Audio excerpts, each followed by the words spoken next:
उबलते पानी में चिकन, नमक और गरम मसाला डालें और कमाल देखें। ना ही ये चिकन कढ़ाई है और ना ही चिकन का सालन, लेकिन जो भी बनेगा ना आपके घर वाले मज़े ले लेकर खाएँगे। 5 ग्लास पानी डाल देंगे इसमें चिकन, नमक, गरम मसाला डालकर चिकन को उबाल लेंगे 15 मिनट के लिए। अब चिकन को निकाल कर दूसरे बाउल में डाल देंगे, यखनी को आगे जाकर इस्तेमाल करेंगे।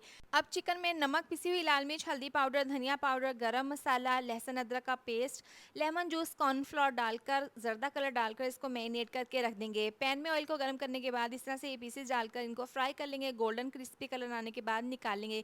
कढ़ाई में 1 कप ऑयल डाल देंगे, साथ ही इसमें साबुत ज़ीरा, साबुत काली मिर्चें, प्याज डाल देंगे, लहसुन अदरक का पेस्ट डाल देंगे। हल्का सा मिक्स करने के बाद इसमें 1 कप दही डाल देंगे, टमाटर डाल देंगे और चिकन पाउडर डाल देंगे 2 चम्मच। इसमें नमक डाल देंगे और साथ ही इसमें पिसी हुई काली मिर्च, ज़ीरा पाउडर और इसमें हम डाल देंगे धनिया पाउडर, साबुत हरी मिर्चें डाल देंगे। हल्का सा इसको मिक्स कर लेंगे। मसाले को अच्छे से भूनने के बाद इसमें यखनी डाल देंगे।